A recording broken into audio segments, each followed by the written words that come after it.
What I want to talk about today is the problem statement or the dissertation problem statement. My name is Steve Tippins. I've sat on over 300 dissertation committees, either as a chair or a committee member. I've coached over 100 people to complete their dissertation, and my goal is to help you finish and change the world. Some people think this is really simple, but it's the foundation of your entire study. So we're going to talk about problem statements and what to think about and say in them, and how you move on from your problem statement to the next phase and ultimately to finishing your dissertation. So first, let's start with problems. So what if you've got a bad problem statement or a problem statement that doesn't work? Well, if your problem statement doesn't work, you're not going anywhere. You're not going to do anything. Your problem statement is based from and in the literature. The problem to be studied here is, it is not known what. So that's a problem. The problem statement and a bad problem statement goes something like this. The problem to be studied is the industry is not using this result, and when they use this result, it will save them billions of dollars or make people, not be hungry anymore or whatever. That problem statement means you already know the answer. And if you already know the answer, why are you doing the study? This is more of an advocacy statement as opposed to, here's a problem we don't know the answer to. How do I find a problem statement? Where do I get my problem statement? The easy and easiest way to find your problem statement is you're reading an article and you get to the end where they talk about research and they say future research should be done on, and they've given you an opening for a problem. Now, there is a limit to that. Many people will write articles saying, hey, more research should be done on bananas, when they've already started and are well along the way on research on bananas because they're trying to pave a path forward for them. Other thing you want to watch out for there is, when was this article written? If you're looking at something from 1987 and they're saying future research should be done, that's 38 years ago. You may not want to be thinking about that because it's probably already done if it's valid. So that's the easiest place to find a problem. Probably, though, the path that most people take is reading their literature, finding out what has been done. For example, let's use school lunches. School lunches have been shown to improve attendance or improve grades in middle school students. Has the study been done in high school students or in elementary school students? Or has it been done in middle school students in only an urban setting? So your problem statements evolve out of the literature, what has been done. And one quick caveat: we don't make huge leaps in academic research. It's little teeny bits of information we add to the pile, and over time we begin to say we know something. So our problem statements are discrete, doable, and small. So in my mind, ultimately what makes a good problem statement is a couple of things. One, is it doable? Hey, the problem is we don't know the impact on gravity and Mars on gerbils. Well, first of all, you're going to get gerbils to Mars, then you got to measure it. It's not doable, it's too expensive, all kinds of stuff. So can you do it? Is it got limited scope?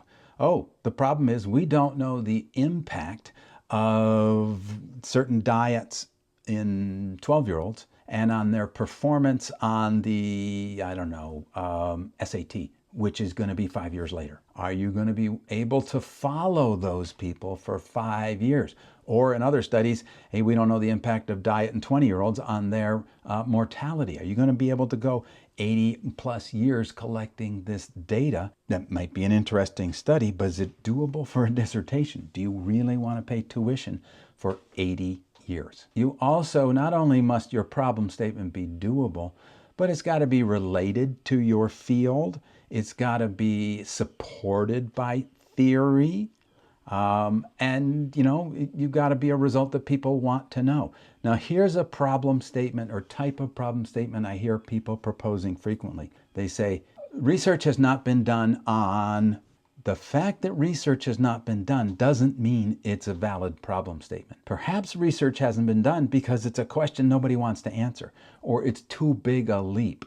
So you want to say not that research hasn't been done, but there's a gap in the research. When you find the problem, hey, they've done this study in this way, but it hasn't been done in another way. Then you want to structure your problem statement, and it is not known the impact of X on Y, or the impact of using certain textbooks has not been explored. First thing you want to do is look at your institution, because they may have specific guidelines they want or specific words they want.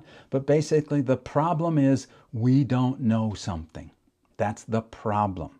You follow from the problem to other things, but we start with, hey, we don't know. It's not known. The perceptions of, the lived experience of this group of people has not been reported. That becomes the foundation for your problem, and you ultimately should be able to say or write your problem statement in one sentence. Let's talk about some examples of problem statements. And a professor once told me is you don't know your research until you can explain it to somebody in one sentence or maybe even one paragraph. So the problem statement becomes a good place to do that.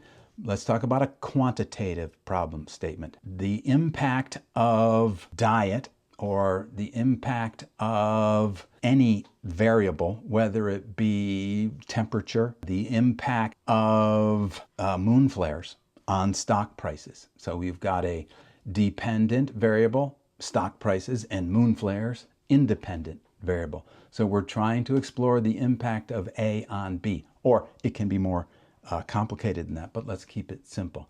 In a qualitative study, depending on the type of qualitative study, let's say it's phenomenological, where we talk about lived experience, the lived experience of third grade teachers in an urban setting related to changing of math curriculum has not been explored. So we're trying to set up the parameters of what don't we know.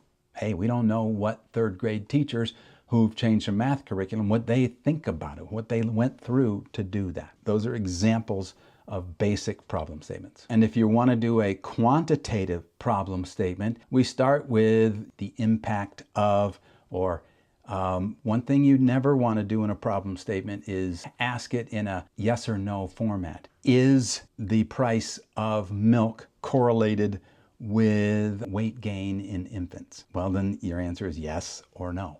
I mean, there's not much you can talk about it. What is the relationship? It is not known the relationship between the price of milk and weight gain in infants is a much better way to begin your exploration. So if I look back on my experience, who's done well with a problem statement, who has had problems, poor word, but with a problem statement, the people who have agendas, they know what the answer is going to be. They therefore put that in their problem. They have problems. They have issues because the faculty go back and forth with them saying, but you already know the answer to this. Why are we doing this? The people who understand how to phrase this in such a way that this is an exploration. We don't solve problems, we answer questions. So if your problem statement is a question, you're much further along than people who say, I know that this is going to help people be retained in college.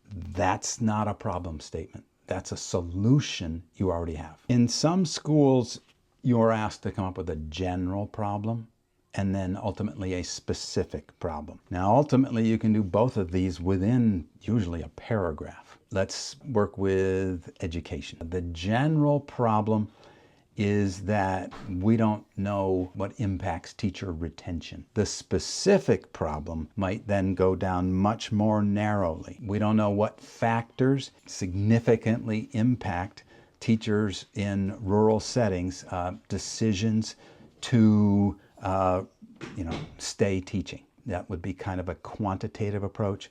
Or what are the lived experiences, or what are the perceptions of retention factors of middle school teachers in an urban setting regarding retention. When you're setting up your problem statement, the first thing I want everybody to know is this doable? Both in time, are you asking for a problem that's going to take like 80 years to collect all the data? Or is it something can be reasonably done? And that's what you want. Also, when you think about a problem, be thinking about your access to data. I've seen a number of people have very interesting ideas, but not know whether they have access to the data. So they get all through with their proposal, and then they start looking and they can't find the data. If you can't find data, then it's just a problem out in space. You want to have a problem where you know that data is going to be available, whether it's people you can interview, whether it's hard data from the US government or surveys you're going to do and have access to people. This is something you want to be able to do, which also means when you're doing your problem, you want to be thinking about populations that you can access.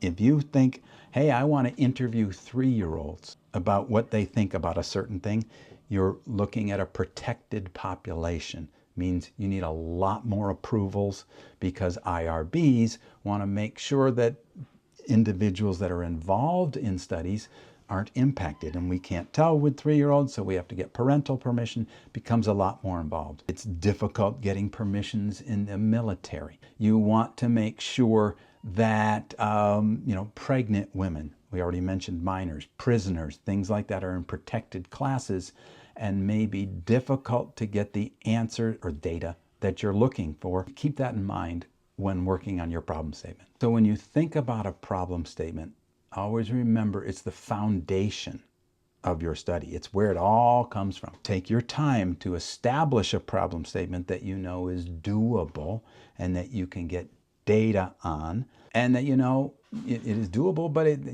doable in a reasonable time period as well. These are important things you want to remember about problem statements.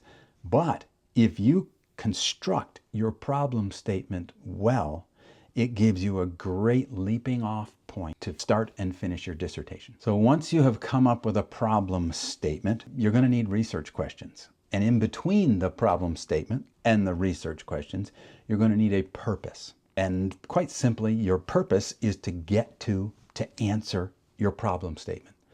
A number of universities I've seen say, okay, the purpose of this, and then you insert your methodology, this qualitative case study or this correlational study is to, and then you just basically cut and paste the words from your problem statement in here, because now my purpose and my problem are aligned because they're saying the same thing.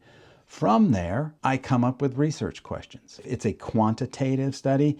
You might have research questions about each variable and how they relate to the dependent variable. To what degree is there a significant relationship between age and IQ scores? To what degree is there a significant relationship between sex and IQ scores? To what degree is there significant relationship? So we're looking at independent variables and our dependent variables. That becomes our research question, and our research questions allow us to get to the data that will then allow us to get to our problem. You typically have more research questions in a quantitative study based on the number of variables than you do in a qualitative study. Every once in a while, there are schools that say your problem statement needs a citation. I've not seen too many problem statements with more than one citation, and it's based upon your university, but it's okay because your problem statement grows out of the literature, so you should have ample opportunities